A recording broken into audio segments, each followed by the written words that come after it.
Hello, everyone. Welcome. My name is Samantha Morgan, and I am the founder of Quick Flip Media. This is going to be our ongoing series called Webinar Wednesday. If you've joined us before, then you have an idea of what we're going to be talking about. If this is your first time here, thank you so much for joining us. We're going to have a fun time. We're going to be talking about video. In particular, we're going to be talking about why you need to create video and how you can do it in a sustainable way that isn't going to drive you crazy. So that's a problem a lot of people are dealing with.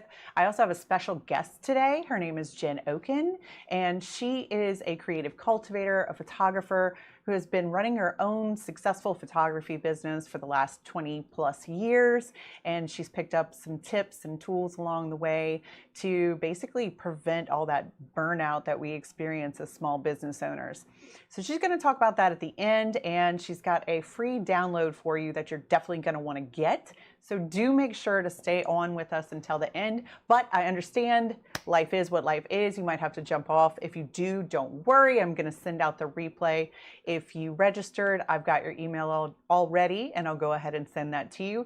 If you didn't register, if you just managed to click on this live stream and end up here, then you can always come back to our YouTube channel. We're everywhere on every social media channel at Quick Flip Media. That's it. You can go find us everywhere. We'll also have it on our website, so you'll be able to find it. All right, so let's go ahead and jump on in. Before we start talking, I think it's important for us to understand why we're doing video in the first place. So let's just go ahead and blame TikTok. It's the real problem here, actually. I'm kind of joking, but I'm not really joking. You can also blame the pandemic on this. Take a look at this quarterly downloads up until 2022. Now, what you're seeing there is that huge spike in 2020. Remember, the pandemic was the spring of 2020. Well, explosion happened so much in TikTok that all the other competitors really started to respond and had to respond quickly. And the first one out the gate was Instagram, and they came out with Instagram Reels, and that was launched in August of 2020. So you can see a very short window afterwards. They got Instagram Reels up and running, and people seem to prefer TikTok in the beginning, and now they seem to be leaning more towards Reels. So the trends change and move as time goes on, but what we're definitely seeing consistently across the board is that video is outperforming all other types of content. So just to give you an idea of what we're talking about here, 82% of internet traffic is video content. And I mean, that's being conservative, seriously. There's probably way more of it out there. And I think that we're only going to see that number grow more and more as time goes on, because brands are really seeing consistent returns on this content. They're seeing 3 times more engagement, and they're seeing 12 times more shares, text, images combined, right? So you're saying, you know, that kind of lines up with what I've been noticing on my social media accounts. I've been noticing that my posts don't get nearly as much views, shares, and likes as they used to. Maybe Facebook was your primary social media channel once upon a time, and you're realizing that your audience has really mellowed down. You're not really seeing much engagement like you used to. That has so much to do with the way that the algorithms have changed. In particular, they want video content. So they want to see video content, and they're not just recommending friends and family anymore. They're really putting the content that people are interested in. And so in particular, they're really niching down on content. That's to say that you've noticed probably a lot of people who are really successful online content creators are posting one type of video almost over and over and over and over again, right? They might have the same hook at the beginning. They start every video off the same way. They might have a similar pattern or structure to each of their stories, but what you see is consistency, a similar style of message over and over and over again. And that's built specifically for the algorithm. That's the whole point of that content workflow, because basically the algorithm is going to find the right consumer quicker if it has a consistent model of content to pull from. So one thing to keep in mind, we used to spend a lot of time focusing on hashtags as our way of reaching the right person. That's not really relevant anymore. These algorithms are actually able to find and pull content a lot better than they were in the past. So trying to trick your way into a content feed by using a particular hashtag that maybe isn't appropriate for your video, that's not going to get you there. All right, so look, one more look at why these graphic posts don't cut it anymore. Just take a look at the percentage of content that you're seeing and what is performing best for businesses. As you can see, 54% is video. And then down at the very, very bottom there is blog articles, which used to be a huge asset for what we called SEO, right? Or search engine optimization. That's great for your websites, but it's not going to really do you a whole lot of good on your social channels. So something to think about is that what performs well on one digital platform doesn't necessarily perform well on all of them. All right, now it's time for the reality check. I'm assuming that if you are here, then you are probably a small business owner or a solopreneur, an entrepreneur, somebody who basically doesn't have the budget to hire someone like me to come in and produce video for you. You're probably going to have to go and DIY it, and you're probably going to have to figure out a way to do it on top of the already 17,000 other tasks that you have assigned for the week. If that's you, drop a like in the comments so I know that you're here and I'm talking to you. And also so that the people who are watching know that they're not alone. Because I promise you, you are not alone. Everybody is feeling this pinch. The reality is that over 60% of small business owners say they feel stressed on a daily basis. So, and that was in 2023. I feel like the stress levels go up every year, and especially 2025. I don't know about y'all, but this has been one stressful year.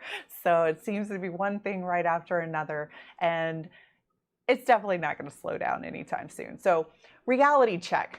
How are you going to be creating all this video that you're supposed to put out there to make a successful campaign? Well, you're going to have to do a few things. You're going to have to figure out some ways that work for you, and you're going to need to do it in a way that is sustainable and realistic for you. So tip one is stop looking at what everybody else is doing. In fact, I want to share a little story here. I've worked in media my entire career, basically. And what's been consistent for every news outlet that I have worked at over the years is that they're always looking at what their competitor is doing. When I was in print, they were looking at the other newspapers saying, well, so-and-so had this story. And then in broadcast news, it was, so-and-so had this story tonight. Why didn't we have it? I always would say, I guarantee you, no one is sitting in their house with two TV screens watching each broadcast simultaneously and saying, man, those guys didn't have that silly little story. That's not it. Stop comparing yourself to your competitor and start looking at the realities of what you can create, what your schedule is, and what will help your business. That is the key. So we're going to start off with that mindset, and we're going to move forward from there. All right, so let's talk a little bit more about the roadblocks. I hear these 5 things time after time after time. I don't have the right gear. Yeah, you do. You got a cell phone? Is it in your pocket? Then pull it out and start recording some video. You're good to go. That's all you really need. All right, I don't like the sound of my own voice. Of course you don't. Nobody likes the sound of their own voice. You just got to get over it, get used to it, or figure out a way to do video that doesn't require you to have your voice, or get real fancy, learn some AI tips, and get AI to create a voice for you, because that's a thing and you can do that. And I guarantee you there's a YouTube video here that will help you do it. So that's an easy one to get over. I don't know how to edit. That's a harder one to get over, because this is the one that everybody struggles with. Editing is difficult, but it's largely difficult because of the overwhelm that you feel when you try to take it on. Because everybody looks at those highly polished, edited videos and says, I want my stuff to look like that. Well, of course you do, but you can't be in 12th grade when you're in kindergarten. So just keep that in mind. I mean, maybe Doogie Howser? Is that even a thing anyone reference anymore? Anyway, the last two things really should be bundled together. I just don't have the time. I just don't have the money. Fair. And that's something you're going to have to ask yourself as you go down this path. How can I do this in a way that is fiscally responsible for not only my pocketbook, but for my sanity? Because time is money and you're probably strapped for both. So planning is really going to be the key for you. What's your why? Who's your audience? What are they interested in? These are the questions that you need to become super duper familiar with. These are the things that you need to be asking yourself, so that you're not just like putting stuff out there willy-nilly for whatever purpose or reason. If you do that, you might feel good in the beginning when you start out, but you're quickly going to find yourself drained, and you're going to find yourself not wanting to post this anymore. So this is where planning is going to come in. And you're going to ask your top assistant to help you figure it out. ChatGPT. Yeah, okay. So ChatGPT is an awesome resource for any small business owner, especially if you're trying to do some coordinated planning and strategic, whatever, right? So ChatGPT is going to help you answer these three questions. And once you have these three questions answered, you're going to be able to move forward with a lot more confidence and a lot more structure.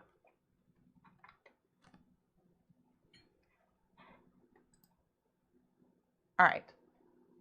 I want to show you a little real world example, because I think this kind of drives a couple of points that I've been making home.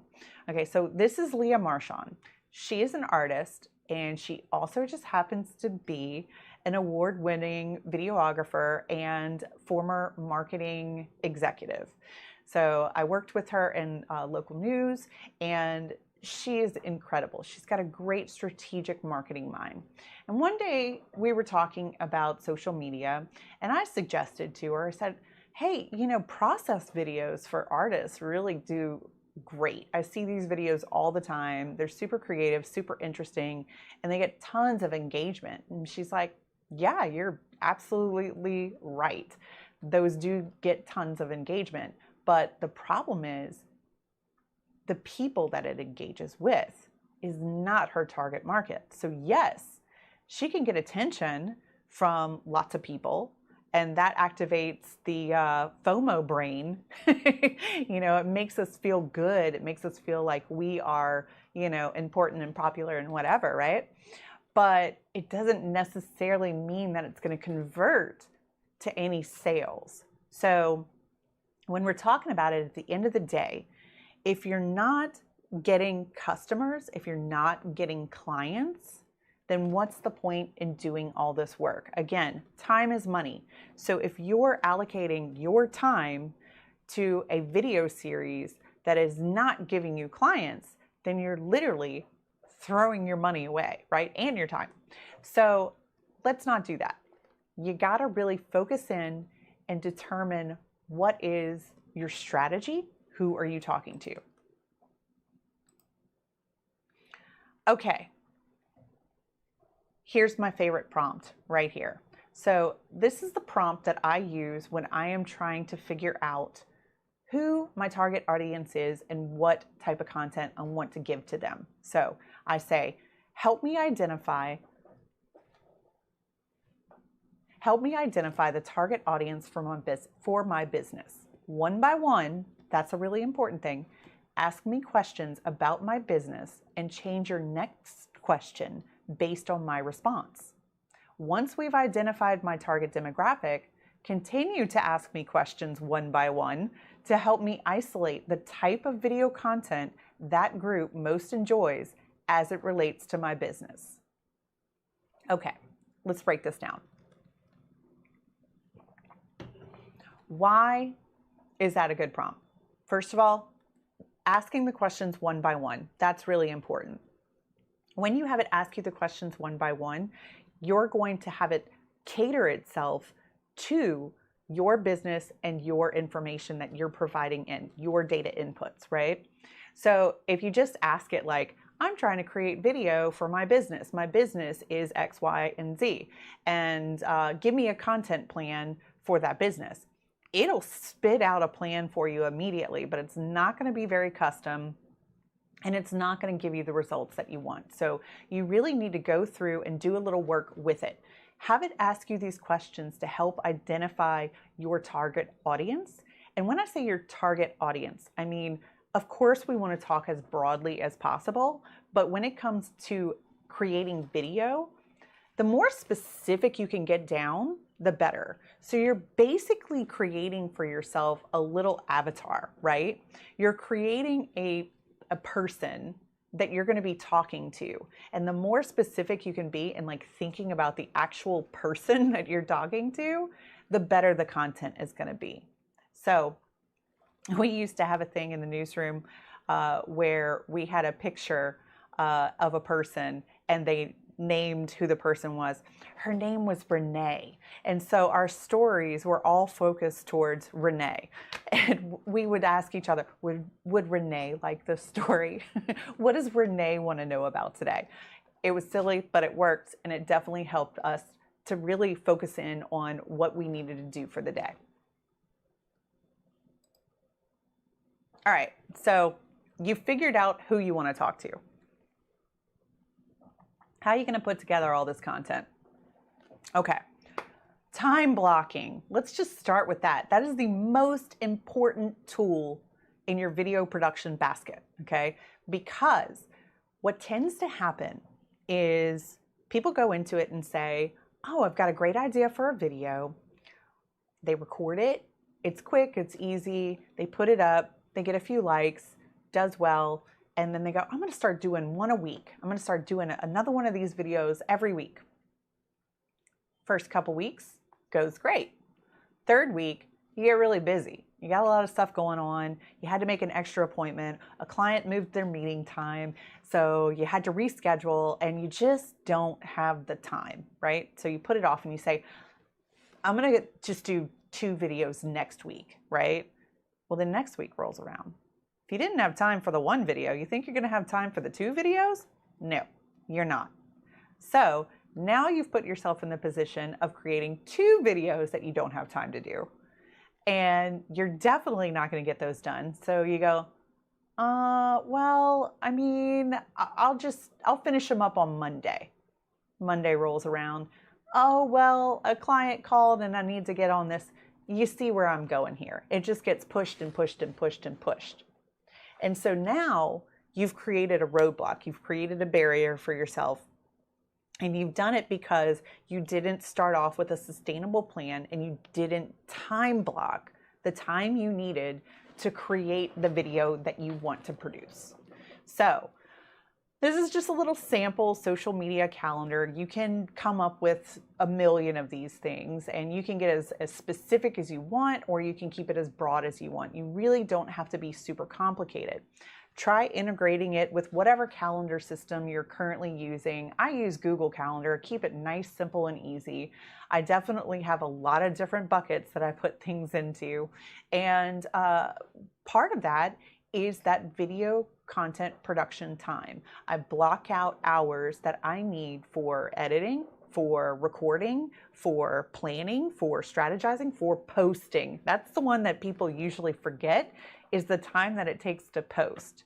So everywhere along that process, we have clients that hire us to do one part of that process because there is something that is going to block you. And that's something that Jen is going to talk a little bit more about later. So I won't talk too much about that. Definitely stay logged on if you're with us now, because you're going to want to hear that.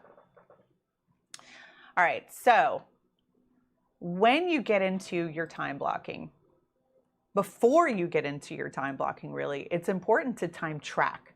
And so I like to have a little bit of a trial period with any type of content plan that I want to do.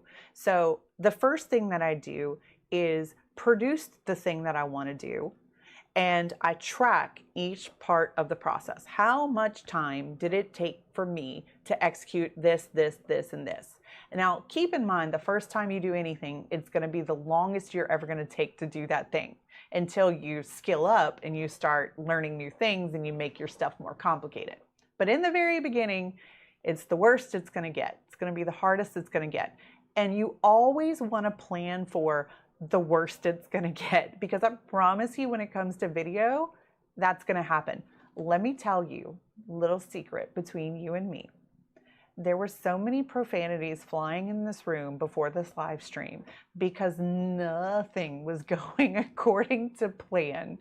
And I was stressing super hard. My partner came in and gave me the woosah and helped me calm down, but it's stressful. Video is a next level process. It's something that's going to be different, and it's something that's going to tap into a whole different nerve than what you're used to doing. Now I'm talking about live. Live is always more stressful than any other type of video, but if you're the type of person that has a hard time talking on camera, then that's a problem in and of itself.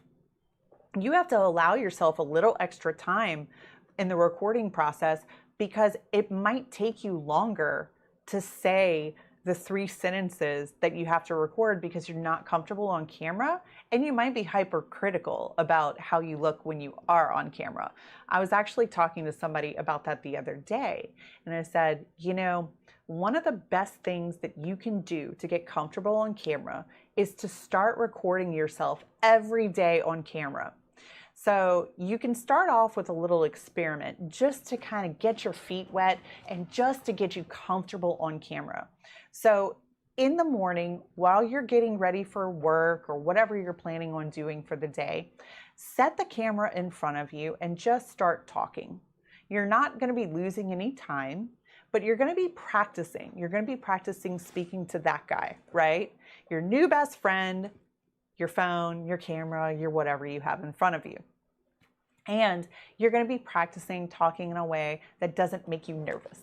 Because that anxiety, you don't need it. You don't need to have anxiety over video. The biggest thing that you can do to make yourself comfortable on camera is to just be comfortable with who you are. Because look, truth is, you look the way you look, you sound the way you sound, and you're great just the way you are. Just be you. You don't need to be anybody else. Okay, that's my little rant. Gonna leave it at that. But looking at this chart, you see I've got just a basic little time tracking scenario set up here where, say you want to do that one video, right? You want to have that one video every week. Well, give yourself some buckets for the planning phase, the recording phase, the editing phase, and the post-production phase. And I put some, basic hours on there. This is kind of roughly the time frame that I use. A little bit less than that because I'm really quick at it. It's literally the name of my business. But I kind of base that on the numbers for what the average person just starting out is probably going to need to devote to that. Then the last column is going to be your actual time tracked. So like, keep up with the amount of time you actually spent on it. You devoted that amount of time. You went ahead and time blocked that on your calendar to do those different tasks, and then keep up with how long it actually took. I suggest doing these on different days instead of blocking out the time all in one day, just because personally for me, I like to kind of spread things out a little bit. I don't like to feel like up against it. But if you're the person that like, I've got one day to do this, I've got to make it happen, then you can go ahead and put this all into that 1 day timeline. Just give yourself breaks. Give yourself time to go off in a corner and be annoyed and sit outside and touch grass. Okay. When you're planning your content, now you're ready to execute it, you're ready to record it. I just want to keep this one thing stressed. Complex isn't always better. Start small. Don't stress yourself out by trying to do too much too fast. First thing you should do is just record a video and maybe try to do a simple editing cuts. And I'm going to give you an example here. So I have this gardening account, and it really only exists for the purpose of keeping all my gardening stuff off of my main page so people don't just deal with that constantly, because that's what I spend all my time doing. Anyway, my gardening page is strictly for my love of gardening. It's not for monetized purposes or anything like that. And so this content I try to keep a little simpler, or not a little simpler, a lot simpler. A lot of the times it's just me taking my camera, using the earbuds from my little headphones. I still use wired headphones, and just using the microphone from that and recording what I'm seeing in my garden or talking about what I did in my garden. And those videos do incredibly well.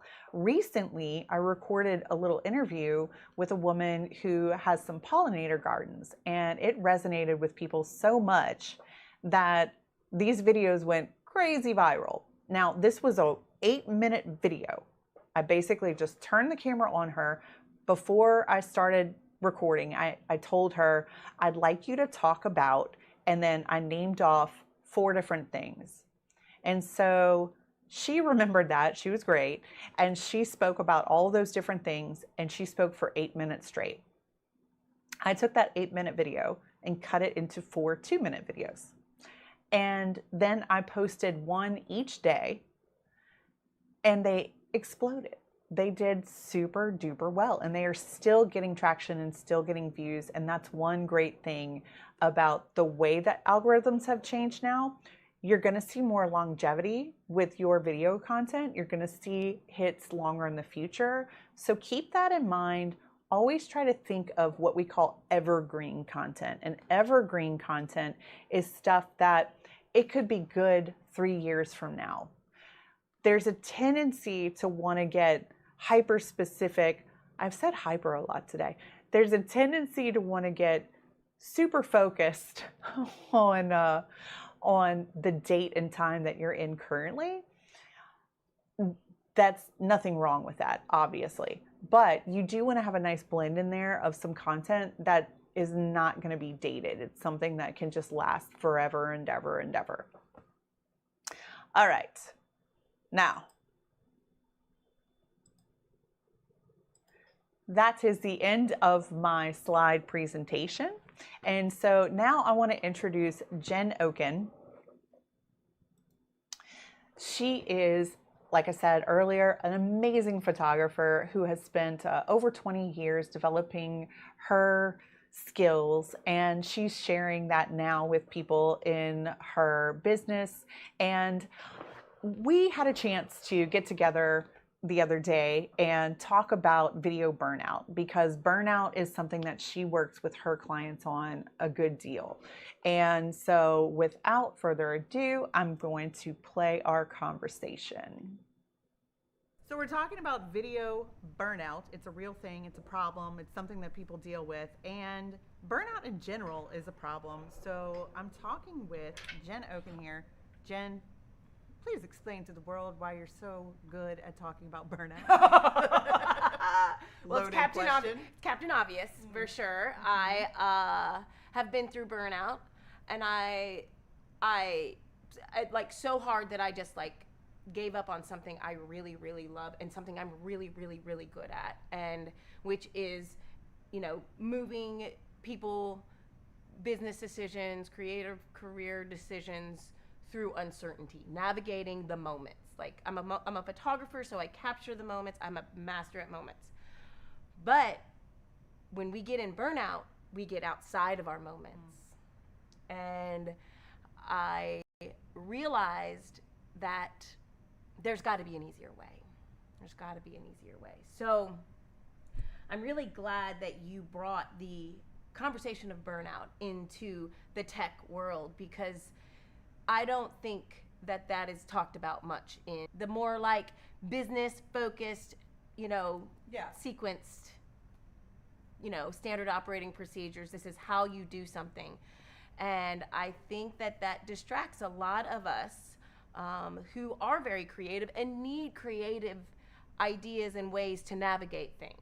So burnout to me is doing something without a decision. You're just trying to do something and you haven't made the decision on what's next. That really needs to happen. But what needs to happen for me is different than what needs to happen for you. Right. So when I talk about burnout, it often starts with an unmade decision. What decision am I not making that I need to make? What am I avoiding? Because when we go and avoid something, that's when we lead to burnout. And then we keep avoiding things, i.e. me and video editing, so that I don't get burnt out by video editing. But that doesn't serve me. I need video. That's what we do in this day and age, like you said, it's really awesome because when we do webinars like this and we do webinars that show us a standard operating procedure on how to do things, those are all the decisions that need to be made. Now we need to take those decisions and bring them back into ourselves. What is the next best decision for me? What am I going to do? So you think about it, like, what are some of the things? Talk to me about some of the things that we talked about in your webinars about what's the steps that you have to do. Right. Okay. So, first of all, game plan. You have to have that solid, strong game plan. You got to know when you're going into something, what am I producing, and is it going to give me the results that I want? What results am I seeking? That's another huge one, is that I think you just mentioned. A lot of people are thinking more about what they should do and what they see other people doing, and not what actually works and benefits them. So yeah, I actually have ideas, but I'm talking about the actual steps. Right. What are some of those steps? Like captions. You have to write a caption. You have to film it. Gotcha. You have to pick what time of day you have to film it. Gotcha. You have to do all of that stuff, right? Yeah. So for me, doing a script is the most backdoor thing. I do not like to do the script thing. You know this, right? Yeah. But I can write a caption all day long. Writing words is my jam. When we talk about deciding what the next best decision is for us in this standard operating procedure, what energizes you? What is a neutral task? What drains you? And when you figure out all the different tasks, you lay out your standard operating procedures. It may not be the same order that you do it in, but something might elate me that if I do this one thing, then I can do a draining.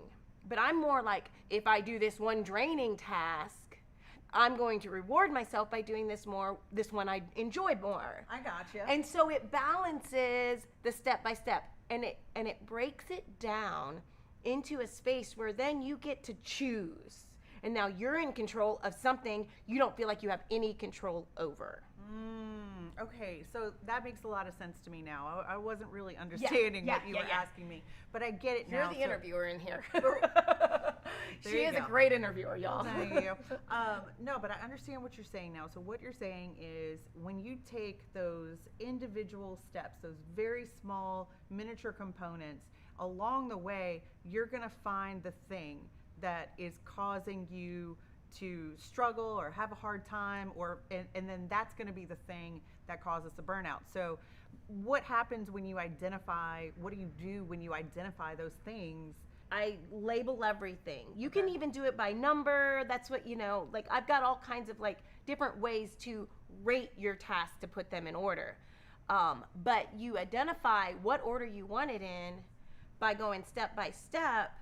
And then when you get to that one thing, maybe there's a bunch of distressed ones, And maybe it's a distress because you just simply don't know how to do it. You don't know the program. You don't, like that's kind of a distress when you can't do it. I dealt with that this morning, actually. Right? So then you see about, you see about delegating it if you can. Okay. If you can't, then you add into your process the time it takes to learn how to do it.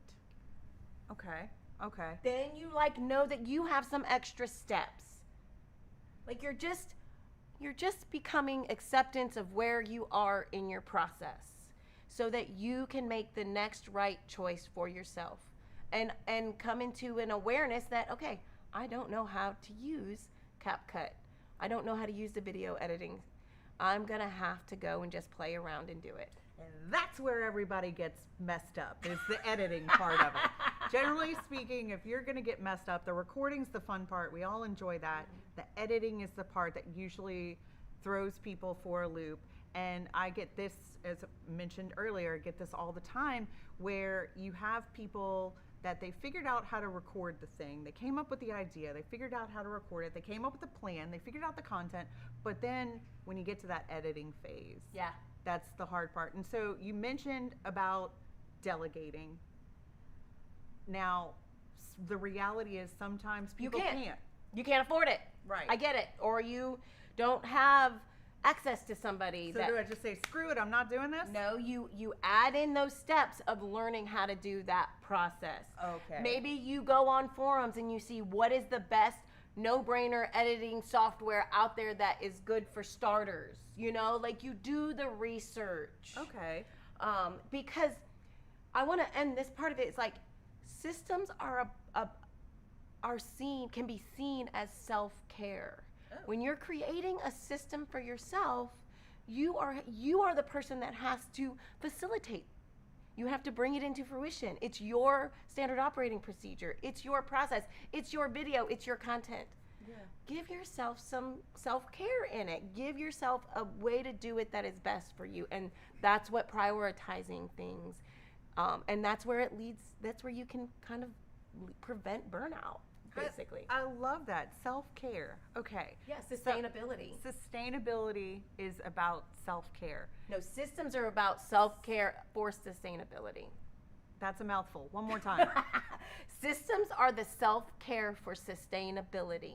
Do you have this written down in a book or a manual or something that I can download? My maybe? creative return is coming next month, so it's all up in there. Like Okay, that so is what my creative whole thing- return. More, please. Well, the creative return is a self-guided set of tools and concepts that will meet you where you're at. And again, there's no right order to do it. They are suggestions. Okay, you just finished this portion of the guide. Maybe you need to go here, here, and here. Or there's questions. Are you feeling like you're overwhelmed? Are you feeling like you need some clarity? Are you feeling like you just don't know how to communicate to somebody, for the next steps? There are questions that you can answer at the end of each section that will guide you to the next potential space. I love that. And okay. creative return. And Yeah. you're always returning. I use it. Yeah. These are tools that I have used for 20 years in becoming the innovative pivot, like the person that can pivot through uncertainty. These are the tools that allowed me, and they're not all just like downloadable PDFs. They're concepts. They're questions. You're just Doing the work. You're doing the work. Yeah. And we have to do it. We have to do the work. I'm sorry. There's no 3-step processes. In one of my talks, what do I say? They're so 2018. 3-step processes are so 2018. Well, it goes back to the doing what you think everyone else is doing and what everyone else is saying. You're not going to be able to figure this out by just... And do you know how long I was so angry every time I went to go try something new to help me? I was just angry at the person because what they were doing worked for them but couldn't work for me. Oh man, talk about doing the work. Yeah. You stop holding the whole process in your brain. You think about, well, shoot, I've got to do the editing.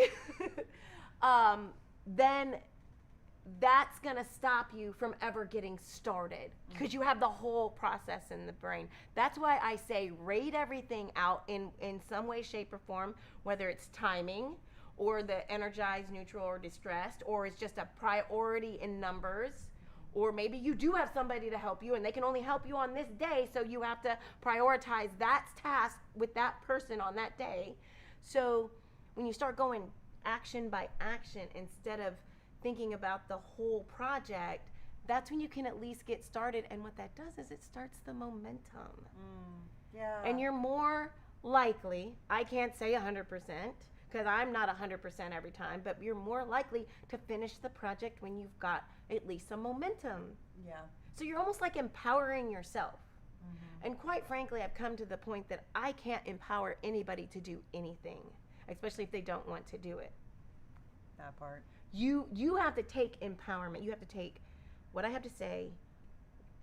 I can encourage you. I can give you tools. I can give you the things, but you have to take that information, empower yourself. When you do a webinar, and you have to give it to yourself. It's like you can't make a smoker quit smoking.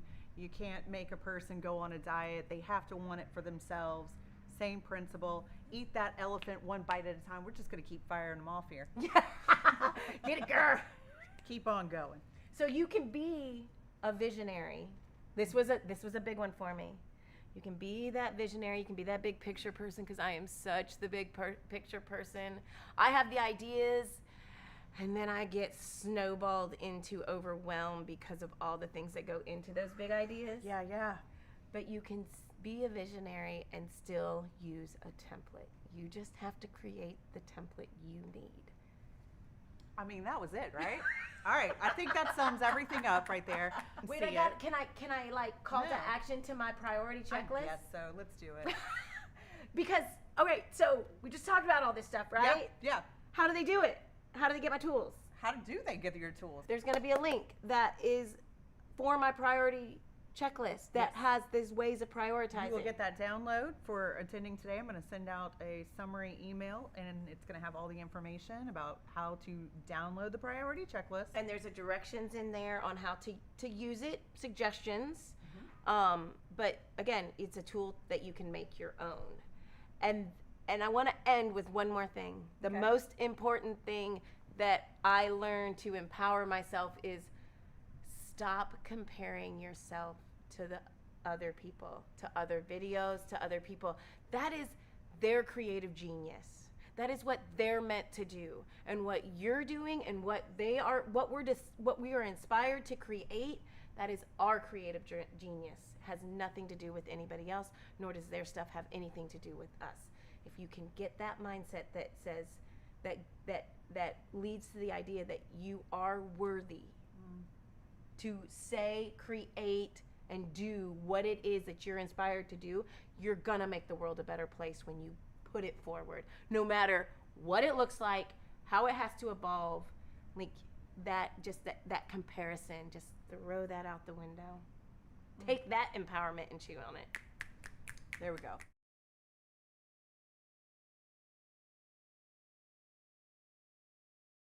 Turn my microphone on. There we go. Now you can hear me. Isn't she the best? Oh, God, I love Jenn. I've been working with her for years, and we actually did a season of a podcast together, so that's why we banter back and forth so well. But you notice how she concluded everything with stop comparing yourself to others. I think that's your big takeaway from today.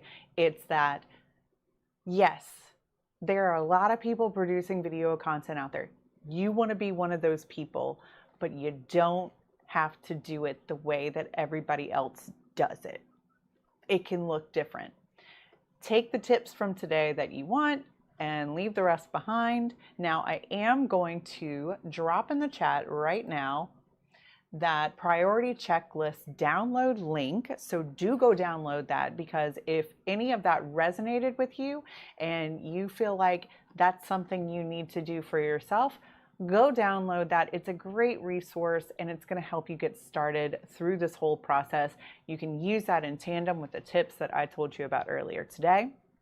And then I'm also going to drop another link into the chat right now. You have to bear with me because it is me on my own here. I am going to have the next workshop on August 5th, and that workshop is, one second for me, you guys. Here we go. I had the wrong link. All right. If you're interested in learning how to do this and you want to attend our 3-day workshop, we have another one coming up first week of August. It's 3 days, Tuesday through Thursday. Now, why would this be helpful for you? Why shouldn't you just go get one of those online classes that you get fed all the time because you looked at a few editing social media influencers? Well, the online courses are great, and actually I plan to offer those at some point in time. But if you are starting out on this venture, the reason why the 3-day workshop is going to be really helpful for you is you're going to be blocking out that time and devoting it specifically to this task. So it goes along with a lot with what Jen was saying. So if you download an online course, you're probably going to put it off. You're probably not going to have time to get around to it. And then eventually when you do get around to it, I don't know, is it going to be relative anymore to what you're trying to do? Maybe, maybe not. What you can do in this workshop, though, is ask your direct questions about your specific ideas, and we can work together to help make those a reality. So, this workshop, what's important to know is that only 5 people are allowed in at a time, so you get direct time to work with me, and it's going to give you 10 hours of instruction. So that's the equivalent of basically 3 weeks in a college course, right? But you're going to get it all in 3 days. And over those 3 days, the first day, we're going to be talking about the basics of videography, how to compose your shots, and how to use your body as a tripod. It's a thing. And what gear do you need to have? Do you need to buy a real tripod? Maybe, depends on what you're trying to do. Do I need to buy a gimbal? What's a gimbal? I can tell you, I'll explain. Do I need fancy microphones? Possibly, but how fancy do they have to be? Like, are we talking $20 or $200? I'll explain all of that. I'll even get into a little bit of the legal side of things, like what is fair use? Why can this video play on this platform with this song, but not this platform with that song? And what forms do I have to have people to sign so that I don't end up getting my business sued because of something I put on social media? I even have copies of those forms in the super cool, cute little binder that you're going to take home from the workshop. Then on day 2, we're going to go out in the field. We're going to shoot some video. Hopefully you're going to plan an idea, but if you want to just kind of riff and see what happens, that's fine too, because the goal is to get enough video that you can use for day 3, which is all about editing. This is the majority of the workshop. It's the last day is 5 hours because we're going to need every bit of that time devoted to the editing process. This is where we're really going to take your idea and turn it into the thing that you want it to be. And by the time you're done with this workshop, you should be able to execute your content strategy, no problem. But you might have a little bit of problem. So this is where doing the thing in person is really helpful, because you're going to make some friends and you're going to have a little community that you can rely on to help you and motivate you moving forward. So I dropped the link to the workshop in the chat. If you're interested, go ahead and register. If it ends up being full, the next one should be at the beginning of every month. So the next one would be the first week in September, barring any unforeseen consequences. No, not consequences. You know what I mean. Anyway. Thank you so much for joining me today. I hope you enjoyed Webinar Wednesday. We're definitely expanding, growing, trying different things. So if you enjoyed it, drop a comment, tell me what you liked. If you didn't enjoy it and you think we should do something differently, drop that comment as well, because I certainly would like any form of constructive criticism you might have. I'll be sending out the replay, and we'll have this loaded on our website as well. So if you missed out on a part of it, don't worry, we'll have the rest of it for you later. Anyway, thanks so much again. Thank you again to Jenn Ocken for joining us to talk about moving past burnout and how to do that. Also, visit her website, jennocken.com. That's Jenn with 2 N's. And I'll see you all next time. We're going to be meeting up on the last Wednesday of every month here on YouTube, here on the website. Come join us. Thanks, y'all.